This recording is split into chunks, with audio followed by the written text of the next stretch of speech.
Welcome to Lending Central Television. We'd like to welcome and thank Paul Lahiff, CEO of Mortgage Choice, for joining us today. Thanks, Steve. Paul, with the loan book of $27.7 billion, to what do you attribute the success of Mortgage Choice? I think it's probably three reasons, Steve. We're probably over 30 billion now, so that 27.7 was at June 30 when we last reported our results to the market. But I think probably three things. The first thing is the brand, and we spend pretty consistently on brand, advertising, marketing, and that's both nationally and at local level. And having a good, strong brand that people can trust, I think is a critical factor in the way we've grown. The second thing would be our business model, and we're a franchising operation. We have about 450 franchises around Australia, and those guys have got a lot of skin in the game. It's their business. If they succeed, it'll be because of their own blood, sweat and tears. So therefore the business model, we think, has been central to success. And the third thing, as in all business, it comes down to the people and getting really good quality people that are out there to help the customer. Go the extra 5 yards, make sure that at the end of the day that customer is in a position to recommend them to somebody else. Again, it's pretty critical. So no rocket science. Brand, business model, people, just simple stuff, but you've got to execute them really well. What does the future hold for the non-conforming market in Australia? Non-conforming market's probably got a lot of bad press in the last few months. In our view, it's a very important part of the market. A lot of people would not have been able to get into a home if they've got a credit impaired history, or they don't have regular pay slips, or those types of things.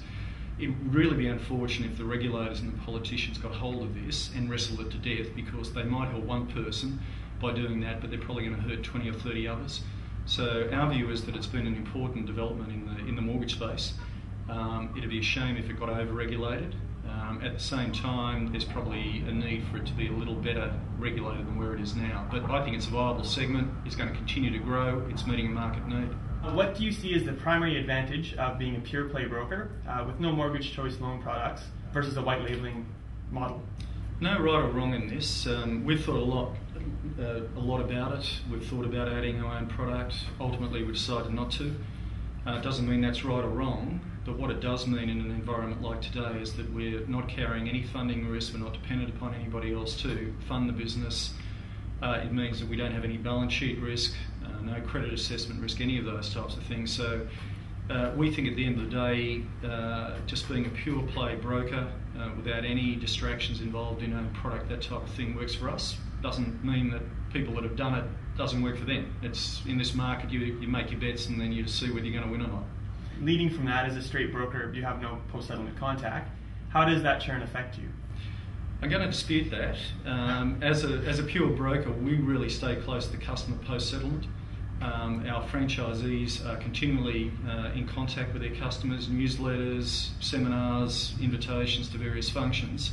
And the reason we do that is that you want to make sure that that customer then comes back to you when they're ready. So we've got what we call a Client for Life program. It means that the customer really, first thing they think about when they think about a mortgage is think back of Mortgage Choice. So to that end, we're anti-churn, Client for Life.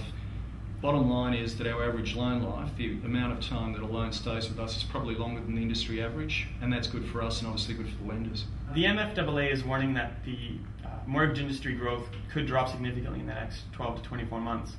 How should brokers respond to a more competitive environment? I think they're being a bit alarmist. I look at the market and I look at the fundamentals, and the economy is still really soundly based.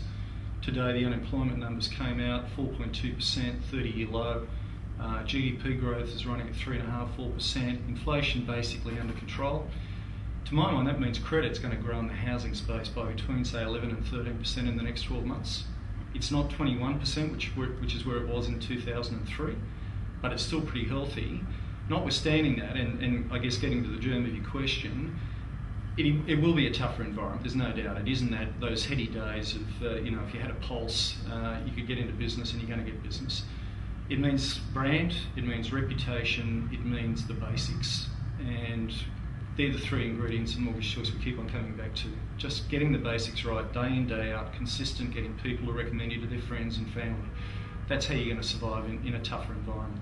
Where does Mortgage Choice stand on issues such as regulation and anti-money laundering compliance, and how will the industry be affected? As far as regulation is concerned, we're incredibly frustrated at the pace in which it's progressing. It took Australia about 100 years to get a common railway gauge. To go from Sydney to Melbourne, you used to have to get off the train at Albury and get on another train because of the different railway gauges. It'd be a shame if it took 100 years to get national mortgage broking regulation in play. So we're pushing hard for it. It's taking forever. We understand that getting 6 state and 2 territory governments to agree is tough, but the sooner it happens, the better. As far as anti-money laundering is concerned, that's just a fact of life. The federal government's mandated it, the lenders have picked it up. They require us to meet those criteria, and that's simply what we're going to have to do by mid-December to be ready for it. Anything at the end of the day, Steve, that makes the customer more comfortable and more confident in using mortgage brokers has got to be good for us and good for the industry.